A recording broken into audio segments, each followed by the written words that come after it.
भरत के वंश का वर्णन। श्री सुखदेव जी कहते हैं, राजन भरत जी का पुत्र सुमति था। वह पहले कहा जा चुका है, उसने ऋषभ देव जी के मार्ग का अनुसरण किया। इसलिए कलयुग में बहुत से पाखंडी अनार्थ पुरुष अपनी दुष्ट बुद्धि से वेद विरुद्ध कल्पना करके उसे देवता मानेंगे। उसकी पत्नी वृद्ध सेना से देवताजित नामक पुत्र हुआ। देवताजित के असुरी के गर्भ से देवधुम्न के धैनुमति से परमेष्टि और उसके सुवर्चला के गर्भ से प्रतिह नाम का पुत्र हुआ। इसने अन्य पुरुषों को आत्म विद्या का उपदेश कर स्वयं शुद्ध चित्त होकर परम पुरुष श्री नारायण का साक्षात अनुभव किया था। प्रतिह की भार्या सुवर्चला के गर्भ से प्रतिहर्या, प्रस्तोता और उद्गाता नाम के 3 पुत्र हुए। ये यज्ञादि कर्मों में बहुत निपुण थे। इनमें प्रतिहर्ता की भार्या स्तुति थी। उसके गर्भ से अज और भूमा नाम के 2 पुत्र हुए। भूमा के ऋष कुल्या से उद्गीत, उसके देव कुल्या से प्रस्ताव और प्रस्ताव के नित्सा के गर्भ से विभु नाम का पुत्र हुआ। विभु के रति के उदर से प्रतुषेण के आकृति से नक्त और नक्त के तृति के गर्भ से उदार कीर्ति राजर्षि प्रवर गय का जन्म हुआ।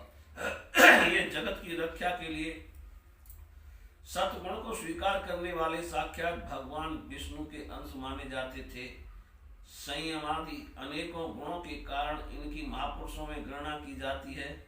महाराज गय ने प्रजा के पालन पोषण, रंजन, लाड़ चाव और शासन आदि करके तथा तरह तरह के यज्ञों का अनुष्ठान करके निष्काम भाव से केवल भगवत प्रीति के लिए अपने धर्मों का आचरण किया।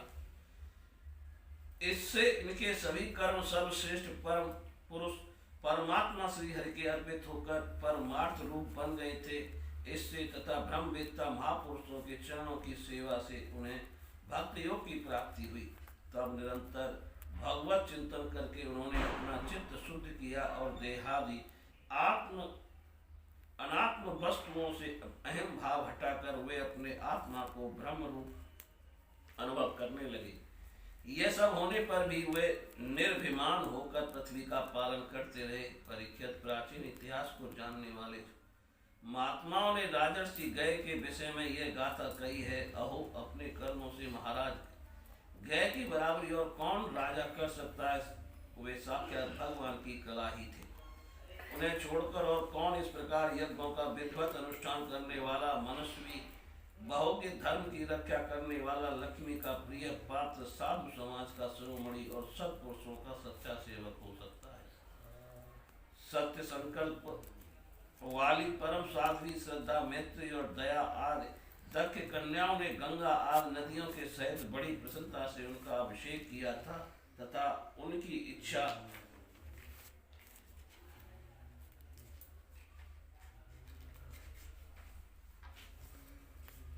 ना होने पर भी वसुंधरा ने गौ जिस प्रकार बछड़े के स्नेह से पिन्हाकर दूध देती है, उसी प्रकार उनके गुणों पर रीझ कर प्रजा को धन रत्नादि सभी अभिष्ट पदार्थ दिए थे।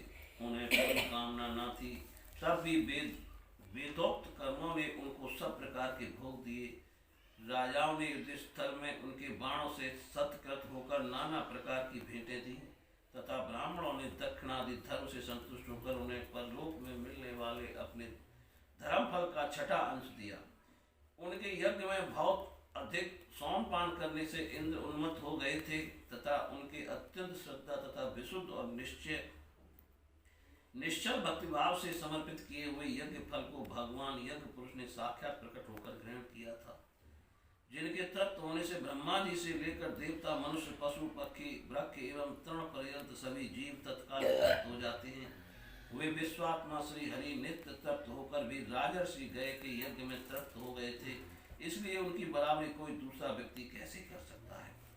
महाराज गय के गयंती के गर्भ से चित्ररथ, सुगति और अवरोधन नामक 3 पुत्र हुए। उनमें चित्ररथ की पत्नी ऊणा से सम्राट का जन्म हुआ। सम्राट के उत्कला से मरीच और मरीच के बिंदुमती से बिंदुमान नामक पुत्र हुआ। उसके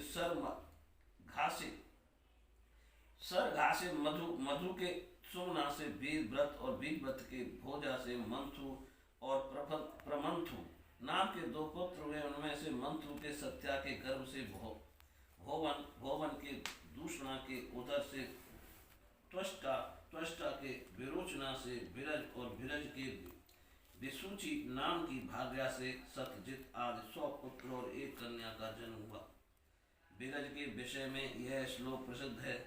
जिस प्रकार भगवान विष्णु देवताओं की शोभा बढ़ाते हैं, उसी प्रकार इस प्रिय व्रत वंश को इसमें सबसे पीछे उत्पन्न हुआ राजा विरज ने अपने श्रेय से विभूषित किया था। बोलिए श्री कृष्ण भगवान की